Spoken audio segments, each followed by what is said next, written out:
Hey everybody, welcome to another episode of Rob's World of Boxing. Let's get it.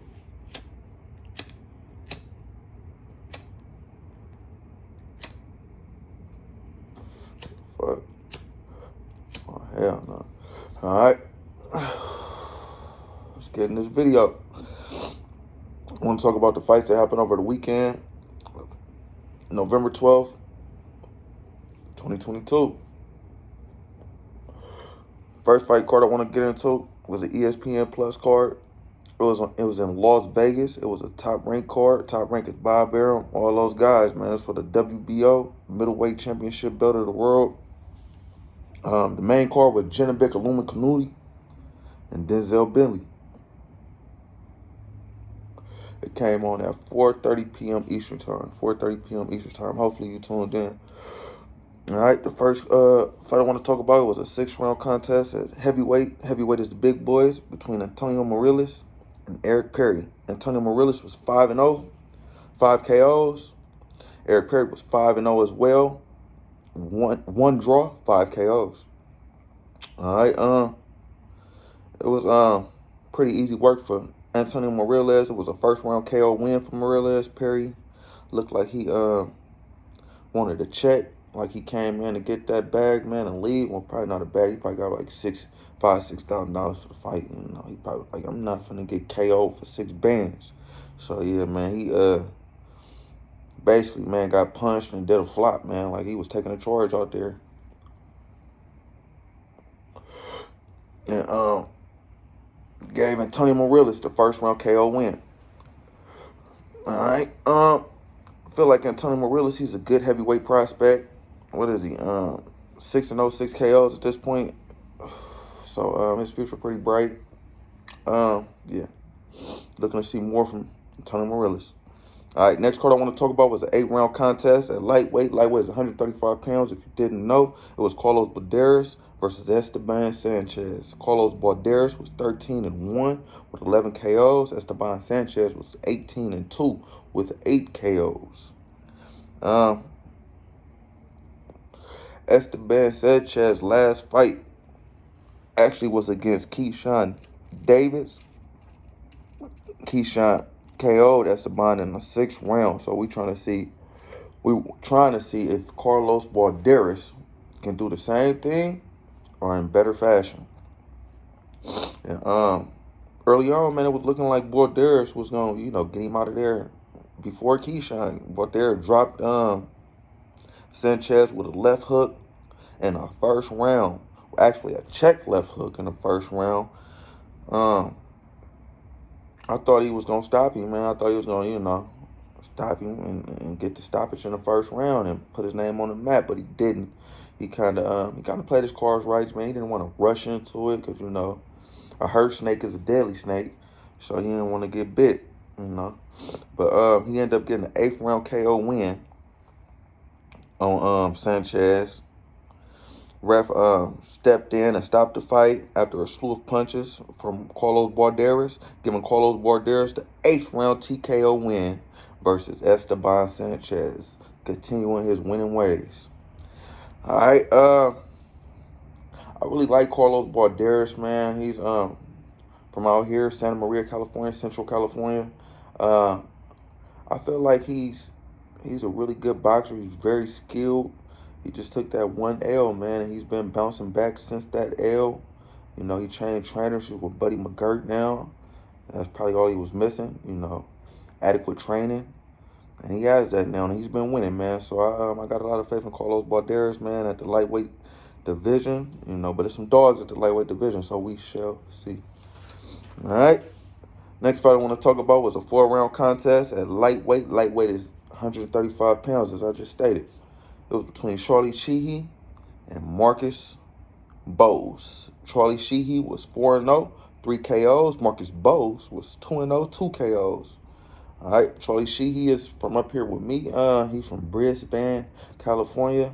I'm from Oakland, California, so like 15 minutes apart. He's from basically San Francisco. That's basically San Francisco. All right, Charlie Sheehy scored a 1st round KO win against Marcus Bowes, who was basically a novice, man. He wasn't ready for Sheehy at all. He wasn't on his level.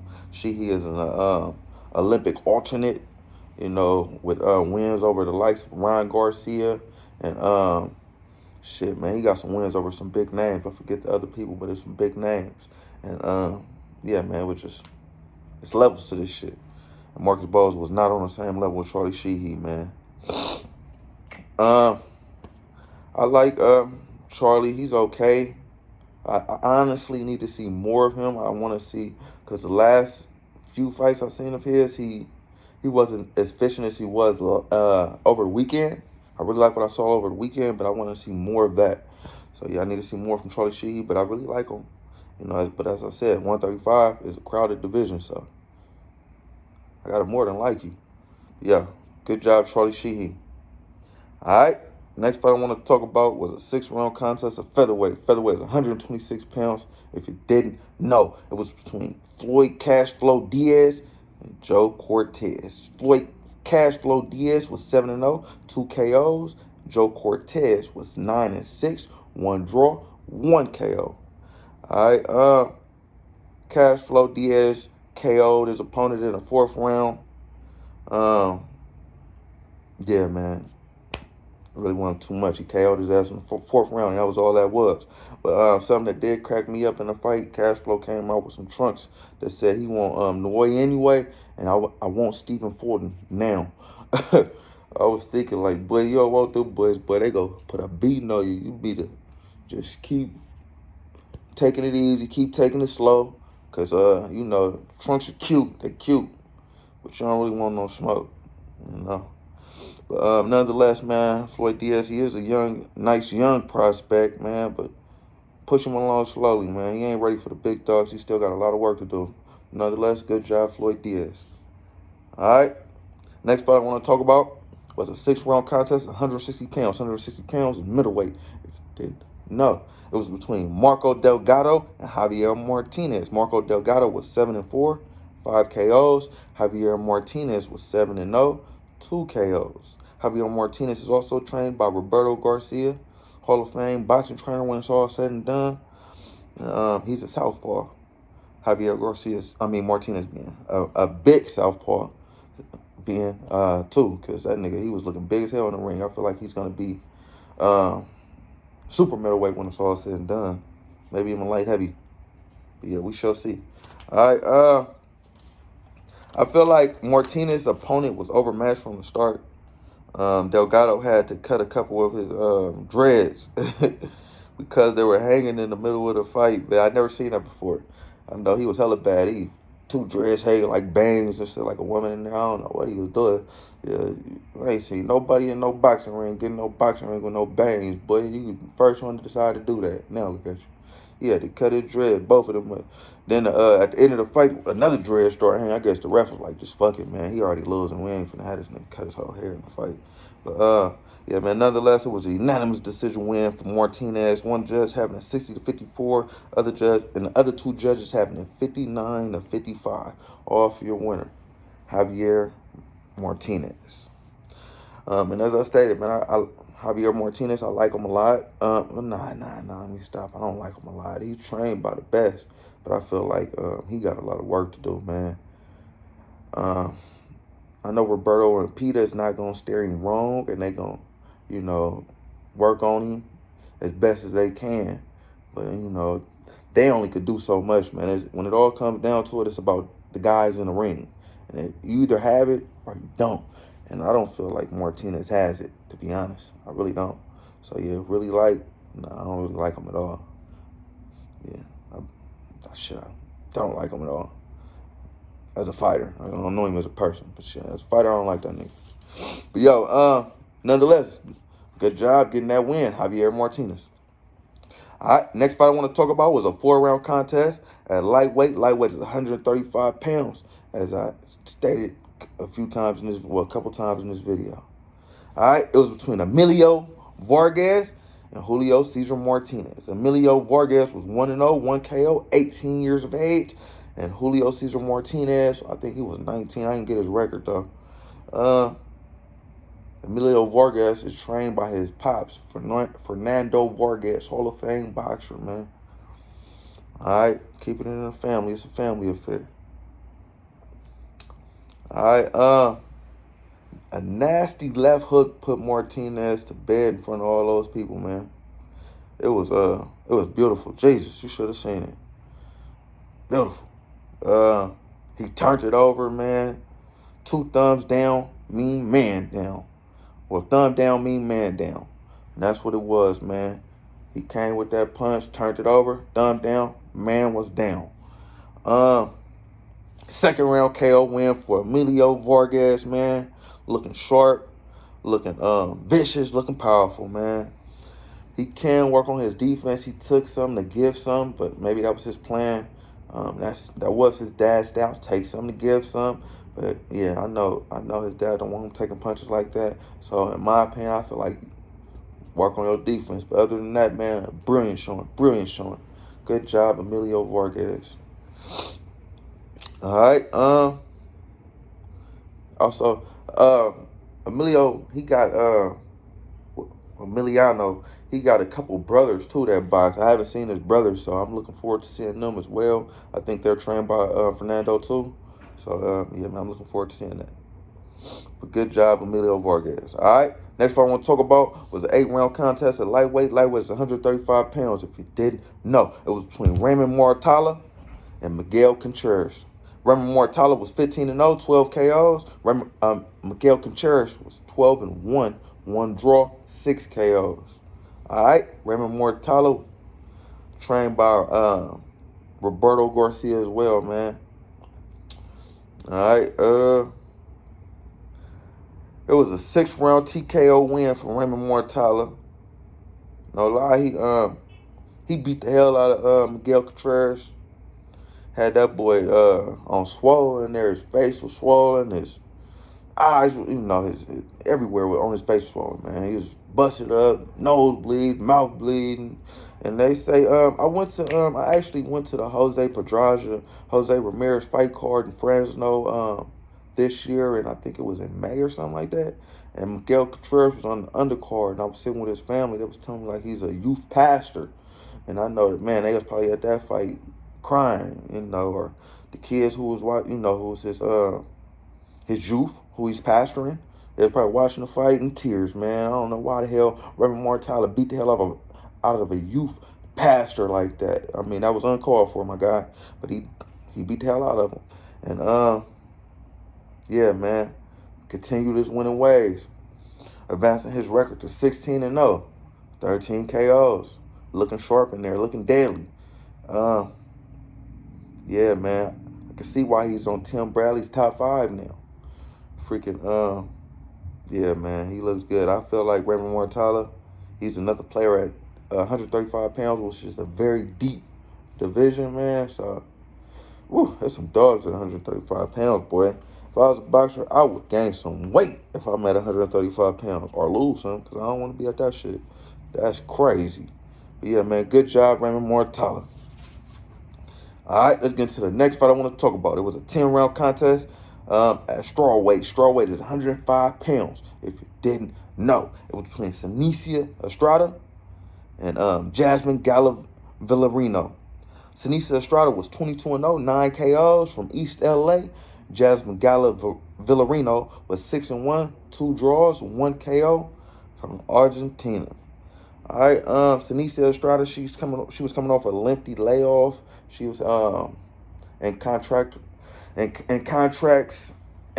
discussions with ESPN and Bob Arum. She was coming from DAZN and Eddie Hearn, so I guess she had to go through that over the past year. But she got everything resolved, and she was back in the ring over the weekend, man, against Jasmine Gala. And she actually Senicia Estrada came out to my shit, man. She came out to that's a lady, that beady beady bub bub. She was going crazy too. She was beady beady bub bub, a beady beady bum bum. Yeah, she was like, that's my shit. I love that shit. All right, but let's get to the fight, man. Senicia Estrada, she was boxing beautifully, man. Going to the body well. Yeah, she was just too much for her opponent, man. It was a masterclass performance for Senicia Estrada. She was using her jab, using her combos, staying out of distance, using angles. She was in there looking amazing. Good job for Anicia Estrada, outboxing Jasmine Gala Villarino to a unanimous decision. One judge had it 100-90. Well, actually, all three judges had it 100-90 for your winner by unanimous decision, Senicia Estrada. I really like what I seen from Senicia, man. As I stated, man, she's a dog, man. I'm gonna put her up there with the top women in boxing, man, who can put women boxing on the map, who we need to see more of.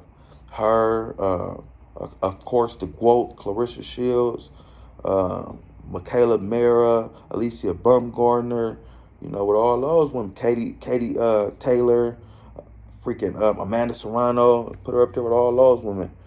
Freaking, I want to see more of her.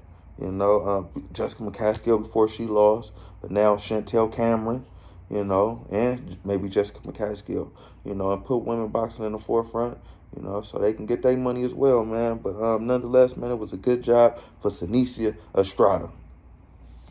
She said she wants to move up actually from 105 pounds to 108 pounds and 112 pounds, unify all those divisions. I feel like that's a pretty good idea because there's not a lot of competition at 105 pounds. So if you can do that, to bring more excitement to your name and just women boxing in general, that'd be amazing. But if you can't, shit, dominate where you at. You can't help how much you weigh. But good job. All right, grab this water real quick.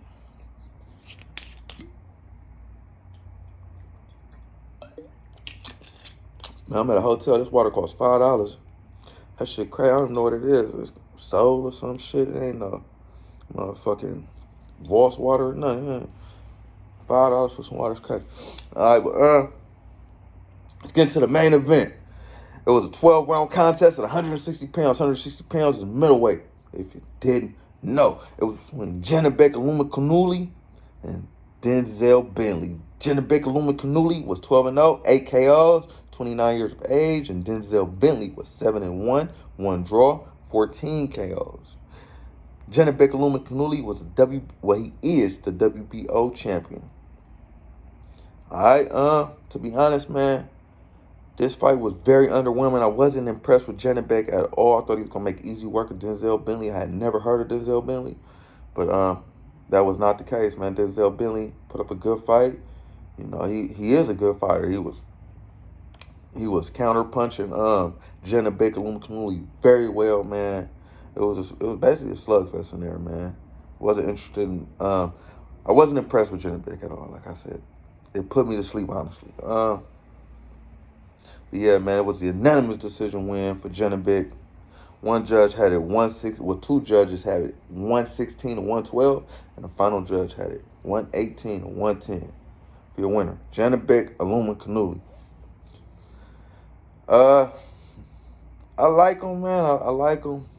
I don't know where he goes from here. This was a bad fight for him, honestly. I seen him in, his previous fights. He's a monster. He's a beast. ESPN put it on a little thick, how they do. That was before the fight. They saying he this, he that, he's the next best thing since Jesus. But nah, he ain't that good. But he good. This is a horrible performance. But I want to see him in there, man, with the likes of Triple G, maybe, get that resume, that name on your resume, maybe a Jamal Charlo, maybe a Demetrius Andrade, maybe, some big dogs, man, because he is up there with the big dogs. He's a big dog. But nonetheless, good win for Janibek Alimkhanuly. Continuing his winning ways. All right, let's get to the next card I want to talk about. It was a DAZN card. It also transpired on Saturday, November 12th, 2022. It was in Cleveland, Ohio. This was it was DAZN card. DAZN is Eddie Hearn, Matchroom, all those guys, if you didn't know. This card was the Montana Love versus Steve Spark card. It came on also as well at 4:30 p.m. Eastern Time. 4:30 p.m. Eastern Time. All right, let's get into it. The first fight I want to get into was at 126 pounds. 126 pounds is featherweight. If you didn't know, it was a 10-round contest between Raymond Ford, who was 12-0, one draw, 7 KOs versus Saraka. Oh shit, Saraka Lucas, who was 25-1, one draw, 17 KOs. I know how to say that boy's name too. I don't know what he's screaming. All right, Lucas is actually in the military. Well, he was in the military. Well, he is in the military, and as well as a boxer, man. So he do his military shit.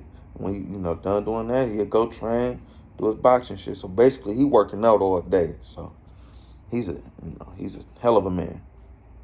But yeah, I didn't Nonetheless, man, it was an 8th round KO win for Raymond Ford.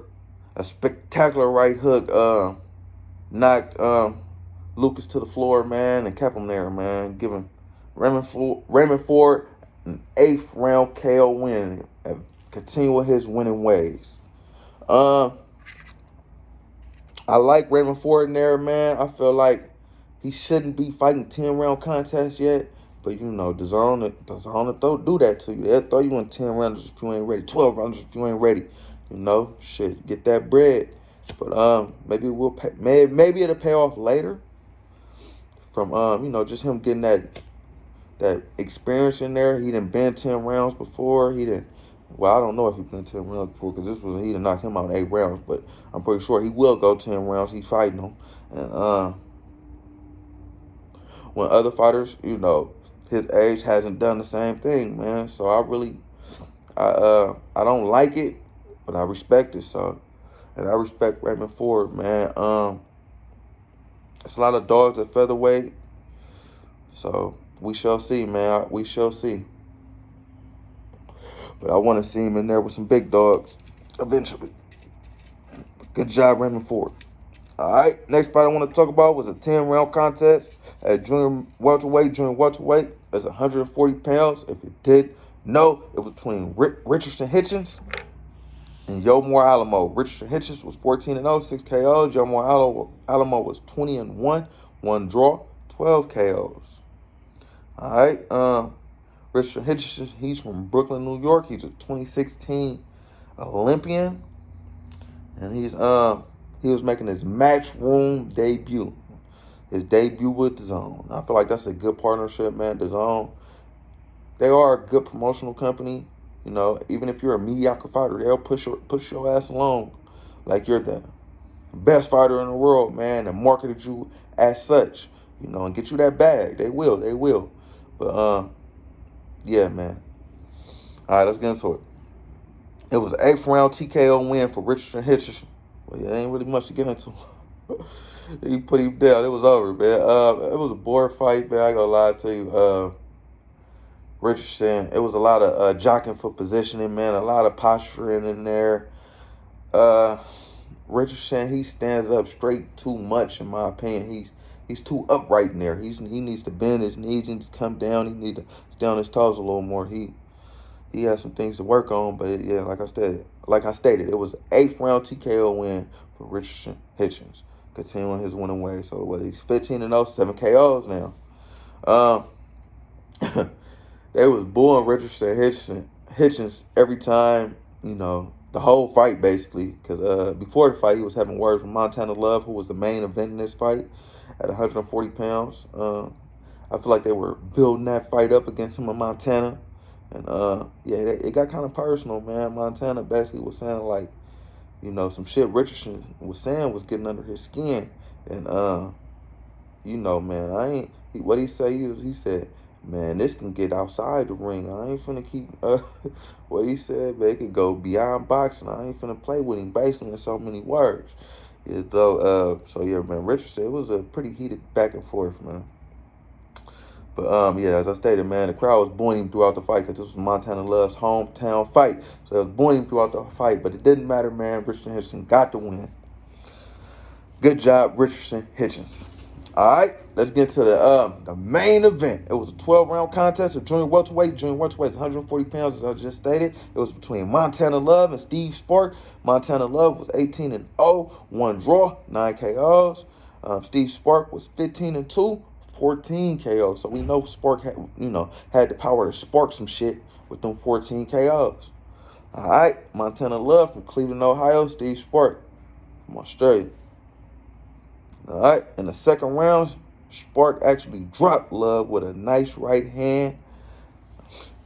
I was shaking my head because I kind of do it, man. I feel like Montana Love defense is not as good as he think it is, and his chin was susceptible, to punishment, and that's what we seen. I feel like it was only a matter of time. I think his last fight he fought someone, he was putting a lot of pressure on him, and we seen that Montana Love was uncomfortable with pressure. He can't really handle pressure well. So that's the blueprint. That's the game plan, man. Put pressure on him. Put pressure on your breaking. And Steve Spark got the memo, man. Put pressure on him. Second round, sparked his ass. All right. And I was about just a thought. I was thinking like, hey, Spark is hella big in their paws. He was huge paws. I feel like he hydrated well as hell. He had to at least be freaking, I said 155, 160 the night of the fighting a 140 pounder. But yeah. All right. Sparks was basically, man, piecing Montana Love up the whole fight, man. I think what was it, the fifth round, Montana Love actually got cut. Freaking I think it was a clash of heads that cut him, but he said it was an elbow. I seen the clash of heads. And after he got cut, man, he kind of lost it. He fucking started wrestling with Stevie Sparks. Fucking and ended up throwing him out the ring, through the ropes. I never seen it. He threw him over the ropes, actually. Steve Sparks broke his fucking neck. But he, good for his sake, he landed on his feet. Fucking, and regained his balance, man. Fucking, but the ref had seen enough, so he disqualified Montana Love for for that stunt, man, which I didn't blame you. It was a lot of confusion at the end of the fight, but I feel like the ref got it right. What do you do at that point, man? You left the ref with no choice, man. He had his hands tied. If somebody threw you over the ropes, you would expect that. So, a DQ loss for Montana Love, derailing his money train, man. He was in his hometown fight. He lost in front of his hometown fans. Eddie Hearn was trying to get him that bag, and he didn't seize the opportunity, man. He didn't seize the opportunity.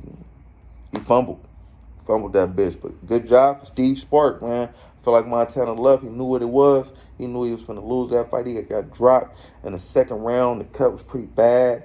They were basically saying that they was going to give Montana Love. That's what happened, because Montana Love got cut. And then the doc came in. and asked him, like, are you okay? Can you go? He over there talking about, yeah, I'm good. I could rumble, but I can't see.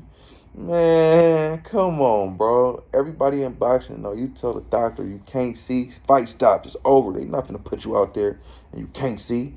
This nigga telling him, I'm ready to rumble, but I can't see. Cut it out. But the doctor had said, he like, I guess he gave the benefit of the doubt. Talk about you ready to rumble, so all right, put you out there one more round, see what you do. If you ain't doing nothing, pulling you out. And that's what the doc told him. So he already knew it was a wrap, man. You go to the court, you got dropped in the second round. You losing every round in the fight. Probably, maybe you won. So it's going to be a Steve Sparks fight anyway. And he seen that, and he kind of threw a little temper tantrum. That's what I seen.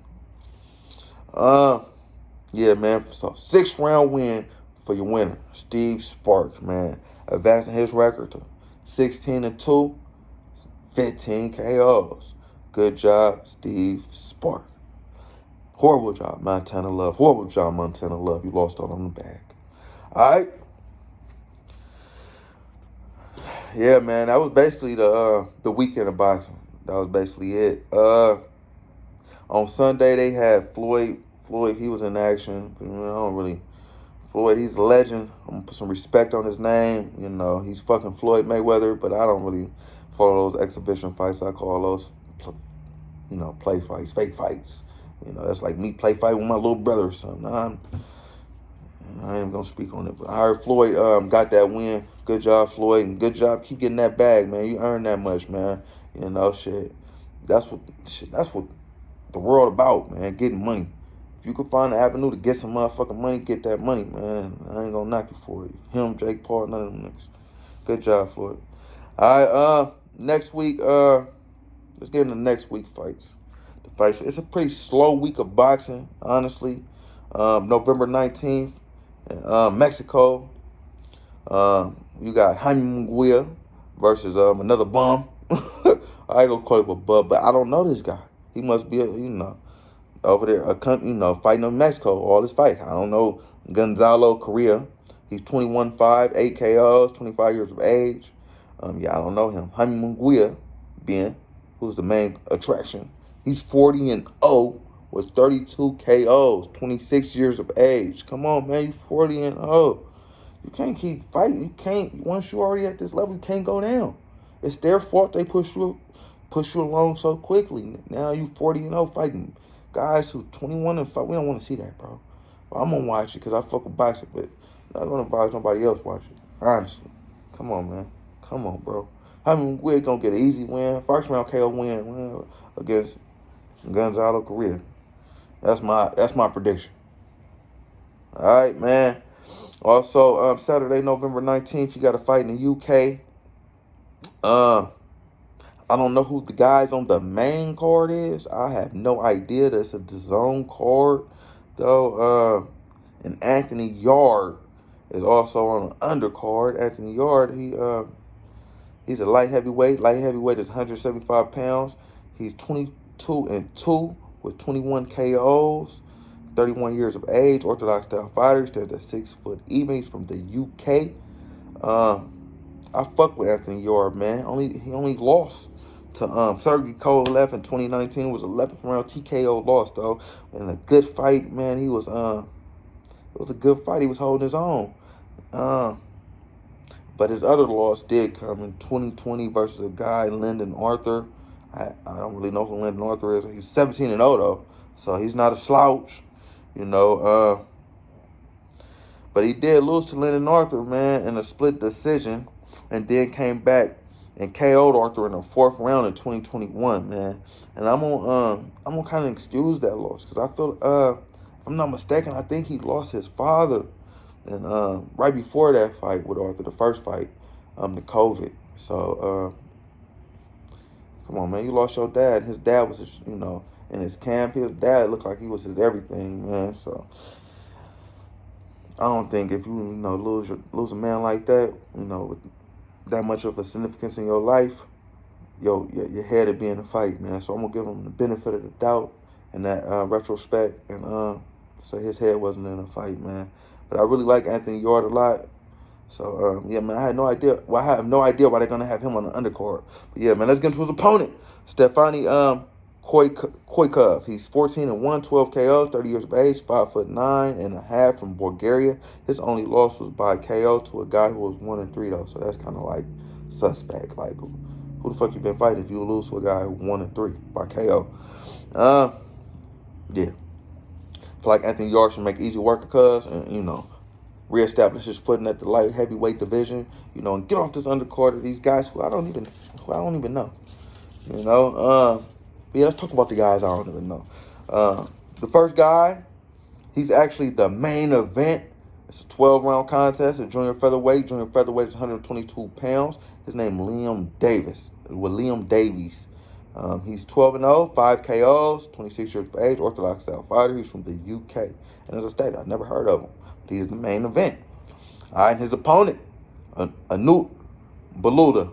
He's 15-3, 3 KOs, 28 years of age, orthodox style fighter, 5'10.5", 73-inch reach from Romania. Never heard of this guy either. So yeah, I don't know what to really make of the fight.